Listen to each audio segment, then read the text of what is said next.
요즘 밖을 보면은 가슴이 막 뛰고 설레지 않습니까? 꽃이 사방천지에 피어나 있습니다. 벚꽃도 그렇고 진달래, 개나리, 목련이 참 예쁘게 피었습니다. 이런 걸 보면서 목사님 뭘 신령한 자리에 뭐 그런 이야기 합니까? 할지 모르지만 영적으로 살아나면요 감성도 살아납니다. 꽃을 보면서도 가슴이 좀 설레야 됩니다. 뭐 이 나이에 무슨 꽃 이러면 곤란합니다. 참 아름다운 하나님의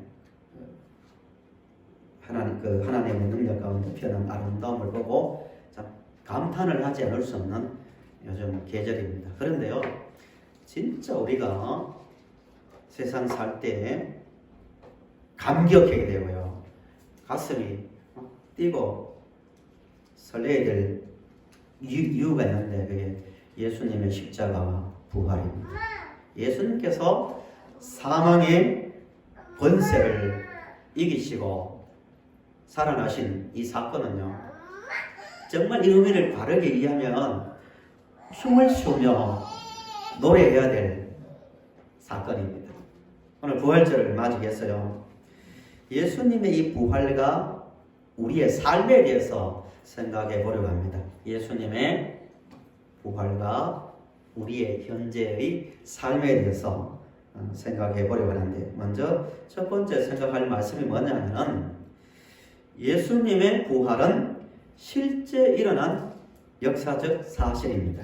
믿으시죠? 분명한 사실입니다.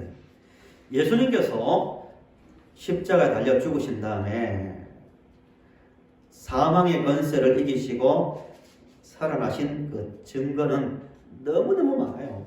기독교는 증거의 종교입니다. 증거. 우리는 전도하는데요, 우리의 사상이나 우리의 어떤 이야기를 전하는 게 아니잖아요. 그냥 증인 하자면 증인. 증인은 자기 이야기를 보태면 됩니까? 안 됩니까? 안 됩니다. 교통사고 났는데 자기 본 것만 말해야지 내 생각에는 이러면 안 된다는 거죠. 성경의 모든 것은 실제 일어난 역사적 사실이기 때문에 우리는 그냥 일어난 사실을 전하기만 전하면 되는 거예요.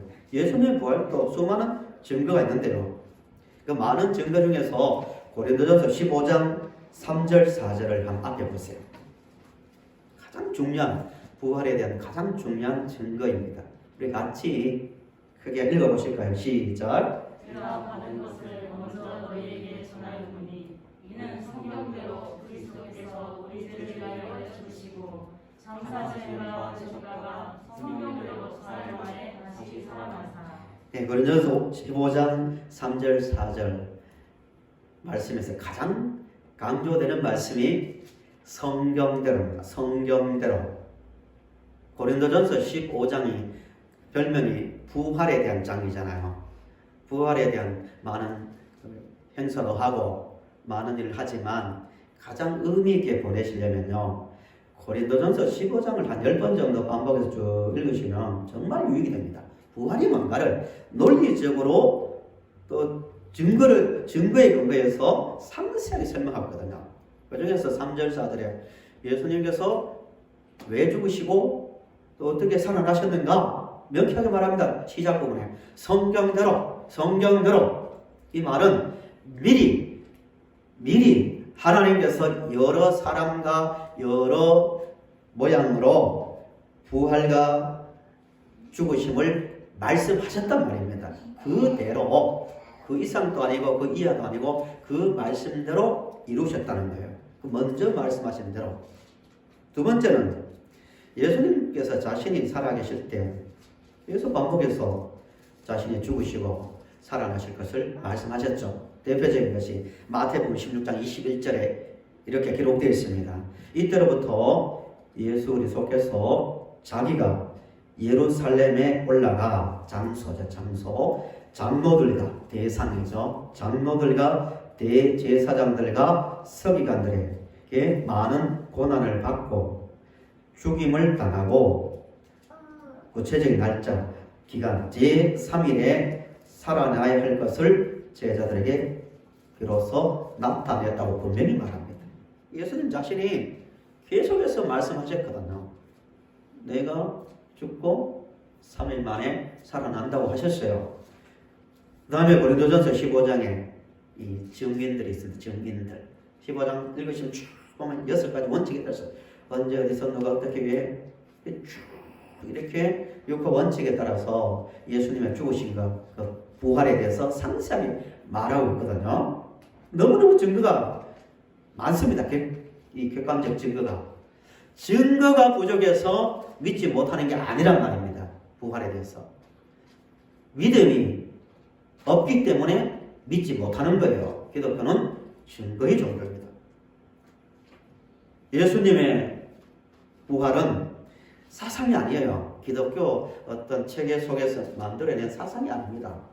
그리고 나는 믿어 어떤 일방적 신념도 아니에요. 제자들이 내가 평생 욕먹으면서 또 사람들로부터 정신 나갔다, 미쳤다 하고 비난을 받으면서도 평생을 따라왔는데 이렇게 끝날 수 없지. 예수님 살아나야 돼 하고 자기들이 일방적 어떤 생각으로 만들어낸 어떤 생각도 아니고요. 예수님께서 정신적으로 실제는 부활하지 않았지만 정신적으로 살아난 것도 아닙니다. 그리고 예수님은요, 죽었다가 소생한 게 아니에요. 소생. 기절했다가 아니에요. 다른 어떤 순간적으로 정신을 잃었다가 살아난 게 아니라 장사 진행가 되었다가 죽으면 확인이에요. 예수님께서 십자가에 달려 죽으시는 그 부활하시는 과정 속에서 복음서를 보시면 항상 핵심적 증인들이 누굴까요? 백부장. 그러니까 그 로마 군인들, 이런 그 예수님의 부활을 절대로 믿지 못할, 인정하지 않아도 될 사람들이 대부분 그 기록에 나옵니다. 참으로 하나님의 아들이었다 하고 쭉 나오거든요. 만들어낸 이야기가 아니란 말입니다. 객관적, 역사적 사실입니다. 유명한 신학자 중에서요, 루돌프 불트만이라는 사람이 있습니다. 이름이 벌써 이상하죠. 불트만이라는 사람이.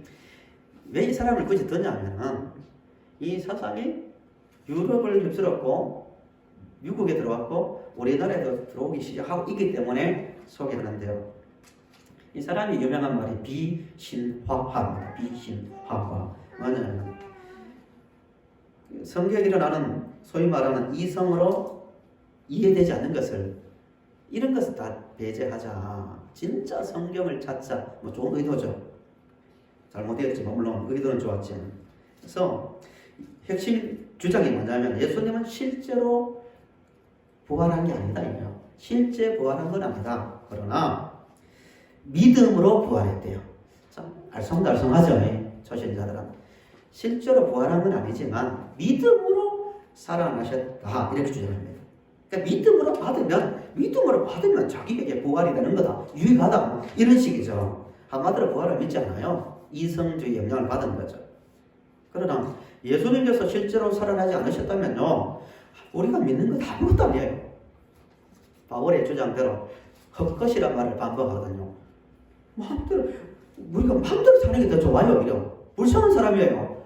예수님의 부활을 믿고 천국이 있다고 생각하고 하면서 이 세상에서 자기를 절제하고 살지 못하는 인생이 더 불쌍한 거예요. 전도도 헛것이고 또 전하는 우리가 거짓말하는 자가 되고요. 아무것도 쓸데없는 거예요. 예수님께서 살아나시면 의미가 있는 거예요. 예수님의 살아나심은 역사적 사실입니다. 믿으시죠? 객관적 사실이란 말입니다. 그런데 이 객관적 사실이 주관적, 그러니까 나의 믿음, 본문에서 말한 대로 나의 신비적인 거예요. 신비적인 겁니다. 기독교는 철저한 증거 위에 있지만 이성을 넘어선 하나님의 역사이기 때문에 신비적인 부분이 많단 말입니다. 이성적이지만 논리적이지만 신비적인 건데 2000년 전에 유대 땅에서 십자가에 달려 죽으신 그 예수님이 오늘 나의 죽음과 나의 부활이 신비한 거예요. 분명히 시간적으로는 2000년 간격이 있고 공간적으로는 우리는 대한민국에 살고 있고 예수님은 이스라엘 땅에 살다가 죽었단 말입니다. 만날 수 없잖아요. 인간적 생각 만날 수 없는 자리지만 그 예수를 오늘 현재 내가 만나서 내가 과거에 가서 십자가에 달려 죽고 살아나는 그 일을 경험할 수 있습니다. 주관적으로. 어떻게 해요? 성경 표현대로는 믿음으로죠. 믿음으로. 믿고 받아들이면 3장 3절부터 9절을 다시 한번 보세요. 3절부터 9절까지. 계속 반복하는 말이 뭐냐면요. 3절부터 읽어볼게요. 무릇 그리스도 예수와 뭐 한다고요? 합하여, 중요합니다. 합하여 세례를 받은 우리는 그의 죽으심과 합하여 세례를 받을 줄을 알지 못하느냐. 그러므로 우리가 그의 죽으심과 합하여 세례를 받음으로 그와 함께 장사되었나니. 중요한 문장입니다. 그와 함께 장사되었나니. 5절에도 만일 우리가 그의 죽으심과 같은 모양으로 연합한 자가 되었으면 또한 그의 부활과 같은 모양으로 연합한 자도 되리라. 계속 이 말이 반복합니다. 8절에도 만일 우리가 그리스도와 함께 죽었으면 또한 그와 함께 살 줄을 믿노니라고 말하고 있습니다. 저를 보시기 바랍니다. 함께 신비적인 이야기인데요. 우리가 예수를 그 역사적 사건을 객관적 사실을 믿으면 믿음으로 받아들이면 성령께서 1장에서 요한복음 1장에서 이렇게 말합니다. 영접하는 자, 믿는 자 영접한대요. 영접하는 자는 하나님의 자녀가 되는 권세가 있다고 했잖아요. 그죠? 그러니까 예수님은 살아 계시잖아요. 성령으로 우리 찾아오신단 말입니다.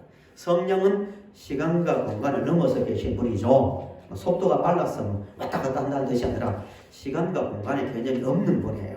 영원한 존재입니다. 영으로 오신단 말이에요. 영접하면 예수님을 살아계신 예수님을 영접하면은 현재화되는 거예요. 신비한 거예요. 그럼 내가 굳이 과거로 돌아가지 않더라도 십자가에 못 박히는 경험을 하게 되고 살아나는 경험을 하는 거예요. 영원히 동일하신 성령의 시 공간을 넘어서 계신 분의 은혜로 그 은혜가 체험되어지는 거예요. 이게 개인적 경험이에요. 그래서 연합한 자가 되는 거예요. 함께 죽고 살아나는 자가 되는 거예요. 내가 그리스도와 함께 십자가에 못 박혔다고 갈라디아서 2장 20절에 말하잖아요. 이건 사상적인 게 아니에요. 실제입니다. 실제 존재가 그 경험을 하는 거예요. 이 신비한 거예요. 우리가 회개할 때나 예수 믿는 순간에 막 눈물을 흘리고 감격하는 것은 단지 작은 어떤 인간적 감정이 아닌 성령에 의해서 그 은혜를 동일하게 경험을 하기 때문에 일어나는 거예요. 영접은 예수를 믿는 것을 성경은 영접한다는 말과 동일하게 쓰고 있는데요. 영접은 살아있는 인격자만 가능한 표현 아닙니까? 살아있기 때문에 우리 영접할 수 있는 거예요. 예수님은 부활하셔서 영으로 우리에게 얼마든지 찾아와서 그 연합을 이루신 겁니다. 그런데 이렇게 우리는 이미 확신을 가져야 돼요. 우리는 예수님의 그 십자가의 죄를 위한 십자가의 죽으심과 사망 권세를 이기시고 부활하신 은혜가 우리에게 미쳐지므로 우리가 세 가지 그 권세에서 벗어난 거예요. 첫째가 사망의 권세입니다. 사망의 권세. 본문에서 사망이 9절에 사망이 우리를 주장하지 못해요. 사망의 권세. 사망 이 땅에서요. 예수 믿지 않는 사람에게 사망보다 더 강한 권세가 있을까요? 사망을 이길 존재가 아무도 없습니다. 권세예요, 권세.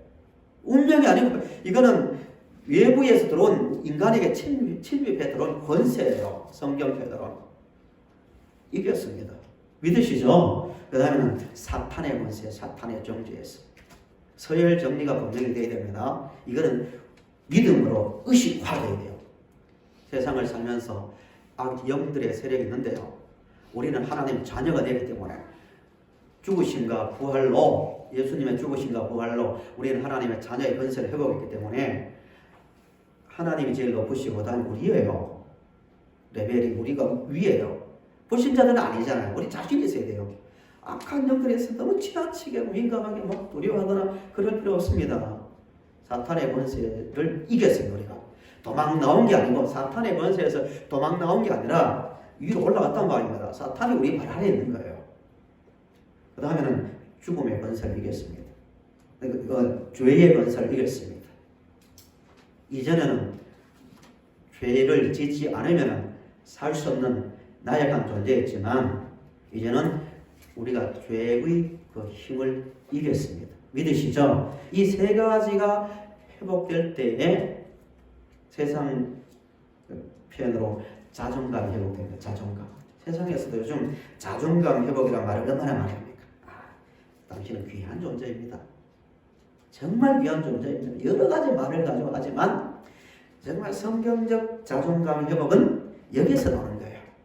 어둠에서 사망에서 노임받은 나, 사탄의 권세에서 노임받은 나, 죄의 권세에서 노임받은 나. 믿으시죠? 이 믿음을 가지고 나 자신을 대하고 바라볼 때 자존감 회복되는 거예요. 우리에게 이미 주어진 그 권세입니다. 그런데 문제가 여기에 있습니다. 오늘 제목이 굉장히 길죠.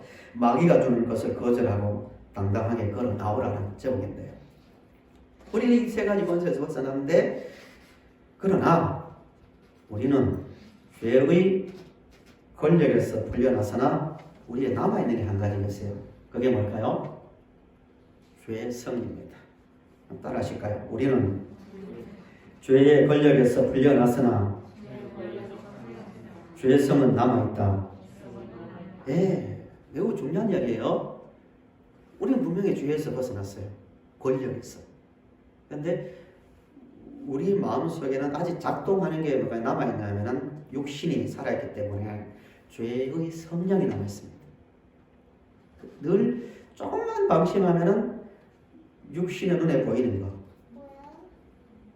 를 따라가려는 그 본성이 작용하기 때문에 사탄이 그걸 건드리는 거예요.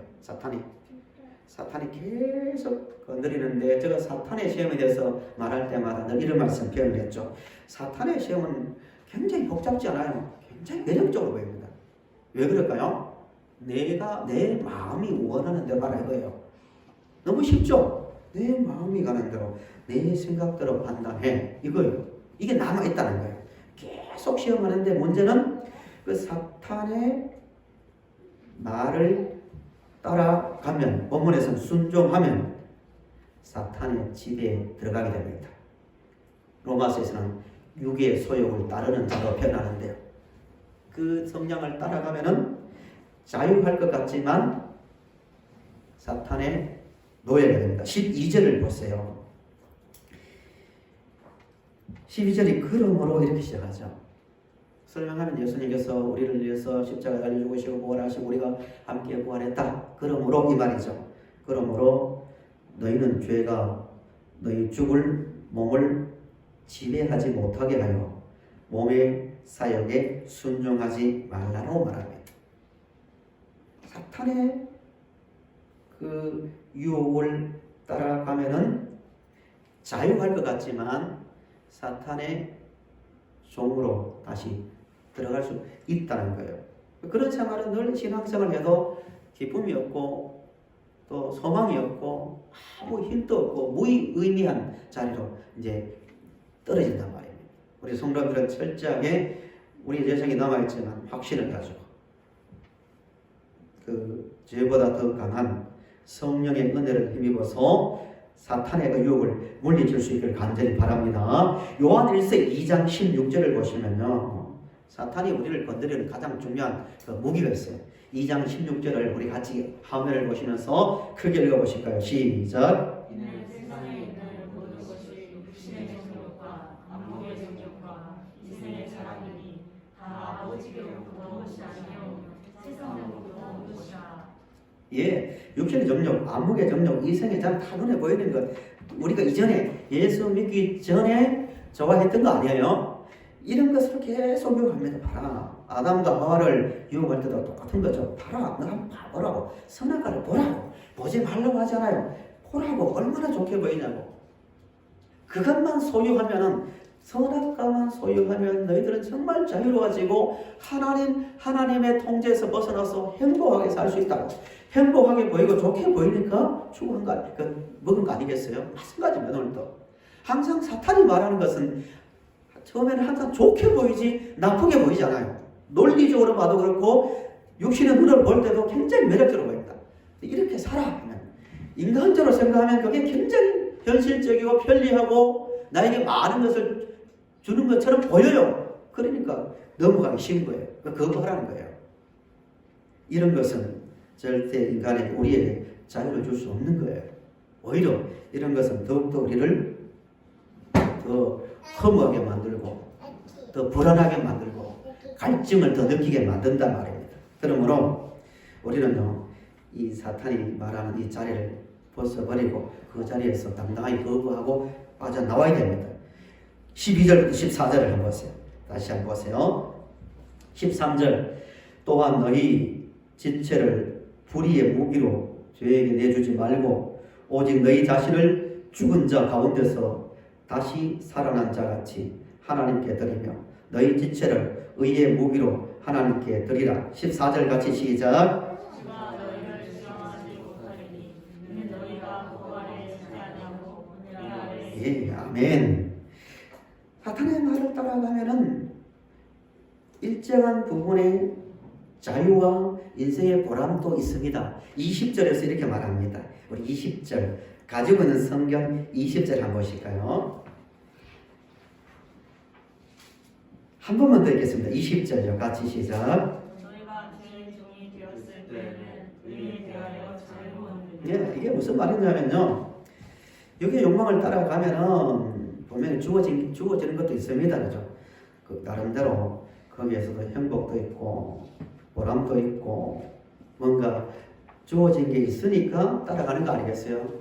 그러나 말씀드린 대로 끝은 사망의 권세가 기다리고 있는 거예요.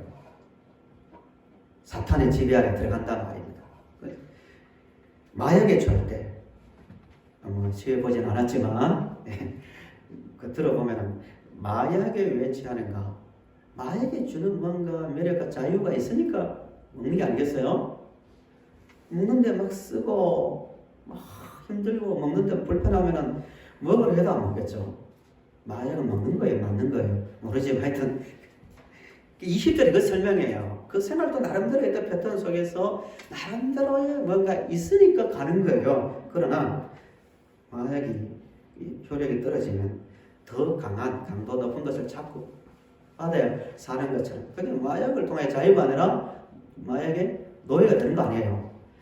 우리가 성령 하나님 살아계신 부활하사 우리와 함께 하시는 성령의 이끌림을 받지 않으면 필연적으로 더 깊은 세상이란 욕망에 점점 더 깊이 빠져들어가야만 거기에서 또 깨어나면 더 깊어지고 더 깊어지고 결국 끝은 사망에 이른다고 분명히 말씀하고 있습니다. 그러므로 우리는 철저하게 성령에 순종해야 됩니다. 성령에 순종하는 것은 억압이 아니라 자유입니다. 한번 따라 하실까요? 성령에 순종하는 삶은 성령에 순종하는 삶은 억압이나 통제가 아니라 억압이나 통제가 아니라 자유하는 삶이다. 자유하는 삶. 믿으십니까? 이 확신이 분명히 돼요. 사탄이 우리 마음을 우리 본능을 자극해서 속삭일 때마다 이 확신, 머릿속에 의식화되게 되고 생활화되게 됩니다. 맞아. 내 마음대로 내 육신의 소욕을 따라 살아가는 삶보다 하나님의 말씀에, 성령 하나님의 말씀에 순종하는 것이 진짜 자유요, 진짜 인생의 행복을 느끼는 유일한 방법이라는 확신이 있어야 됩니다. 십계명도요. 십계명 은혜가 떨어져, 영적으로 은혜가 떨어지고 망가지면요, 십계명을 포함한 하나님의 말씀이 우리를 통제하는 것을 있다고 합니다. 신앙생활은 시작했는데 언제까지 이렇게 살까? 너무 힘들다. 이 통제로다고 합니다. 아, 목사님, 요즘 시대에 이것도 하지 말고 저것도 하지 말면 답답해서 못 살겠습니다. 인간관계가 형성이 안 됩니다. 이렇게 말하는 분들이 있어요. 솔직한 말이죠. 그렇지만 성경에 나오는 한 문장 한 문장 하나님께서 하지 말라고 한 것, 하라고 한 것은요, 우리에게 자유를 주지 우리를 억압하는 말씀이 아니라는 확실히 있어야 적극적으로 하나님의 말씀에 순종할 수 있는 겁니다. 하나님께서 예수 그리스도의 죽으심과 부활을 통하여 우리가 그 사탄의 권세, 죄의 권세에서 우리를 그 줄에서 해방시켜 주셨습니다. 믿으시죠? 그러면 그 자리에서 나와야 되죠. 그 생활의 패턴에서 벗어나야 됩니다. 벗어나는 만큼 당당하게 그 자리에서 벗어나는 만큼 자유가 오는 겁니다. 구체적으로요. 우리가 이 사탄의 그 권세, 그 폭력에서 벗어나려면 날마다 주의 은혜를 바라봐야 됩니다. 14절 다시 한번 보세요. 14절. 죄가 너희를 주장하지 못하리니 이는 너희가 법 아래에 있지 아니하고 너희 아래에 있다고요? 은혜 아래에 있다. 아무리 남들이 설명해도 장로님 이렇게 살아야 됩니다. 예수님 이렇게 부활하셨습니다. 어떻습니다. 아무리 설명해도 머리로는 그런가 보다 동의는 되겠지만 감정적으로 진짜 나의 삶으로 능력으로 나타나려면요. 은혜 아래 그러니까 은혜를 끊임없이 맛보는 삶을 살아야 되는데 그게 뭐냐면 성령의 교통입니다. 우리는 아무리 믿음으로 살고 결심해도 육신을 가지고 있기 때문에 약해질 수 있는 거예요. 그래서 계속 쉬지 말고 기도하는 삶 날마다 십자가를 바라보고 부활하신 주님을 바라보는 그 삶 가운데서 은혜의 경험 가운데서 맞아 스스로 맞아 이게 아니라 사탄의 말이 아니라 이쪽이 맞아 이 경험이 쌓이고 그 안에서 순종하는 경험은 살아보니까 그게 맞거든요. 살아보니까 살기 전에는 머리로 이해됐지만 하나님 말씀 순종하여 성령 하나님께 순종하여 하나하나 실천하고 완벽하지는 않지만 순종해 보니까 맞아 내면적으로도 맞고 실제적인 삶 가운데서도 이게 훨씬 더 자유롭고 행복해. 이 경험이 반복되면서 더 사탄의 권세에서 벗어나고 더 은혜의 자리에 들어갈 수 있는 거예요. 성도들 하나하나 오늘부터 부활의 은혜를 받고 믿는 자로서 하나님의 말씀 성령께서 요구하신 그 말씀을 하나하나 작은 것부터 실천하고 순종하는 중에서 그 놀라운 자유를 맛볼 수 있기를 간절히 바랍니다. 마지막 23절 말씀 읽고 말씀을 끝내겠습니다. 23절 보세요. 이는 잘 아시는 말씀이죠. 제가 읽겠습니다. 제2의 삭은 뭐라고요? 사망이요. 하나님의 은사는 그리스도 예수 우리 주 안에 있는 영생이니라 라고 말합니다. 제2의 삭은 사망인데요. 바울이 은유를 사용하고 있습니다. 이게 뭐냐면 수학의 열매에서 병사의 급여를 가지고 설명합니다. 로마 군인들이 지배하는 세상 아니었어요. 그러니까 죄를 짓고 육신의 소욕을 따라가는 삶 가운데서도 주어지는 삭이 있단 말입니다. 군인들이 장군이 병사들에게 군대 생활을 하는 자들에게 일정한 급여를 주는 것처럼 사탄도 나름대로의 맛을 준다는 거예요. 요즘 군인들이 보니까 우리 군대 갈 날이 며칠 안 남았는데요. 저 때문에도 한 달 월급이 2등병 6,000원이었습니다. 6,000원. 이염수당해서 가끔 가다가 다녀오면 비부장지대나 철책이 들어갔다 오면 한 달에 12,000원 줘요. 주는데 요즘 얼마 준다고 했어요? 한 40만원, 30만원 되죠. 엄청난 차이가 나는데요. 그 예를 들어주는 거예요. 제 사건 사망이라고. 열심히 거기 충성하면 대가를 줘요. 세상에 분명히 대가를 줍니다. 육신적인 삶에도. 그러나 그 끝이 뭐라고요? 사망이에요. 그러나 반대로 사탄은 항상 반대로 말하지만 우리 의식 속에서 하나님 말씀을 계속 하나하나 순종하면 그 삶 가운데서 영생의 은혜를 맛본다는 거예요. 확실히 있어, 확실히. 오늘 이 말씀을 생각하면서요. 부활의 사실성, 또 부활이 나에게 주어진 그 부활로 인해서 주어진 은혜를 생각하고 실제로 그 놀라운 은혜를 맛보며 살기 위해서 철저하게 성령 하나님의 인도를 따라 살아가며 순종하는 중에 그 은혜를 경험해가는 점점 은혜가 커져가는 우리의 삶이 될 수 있기를 바랍니다.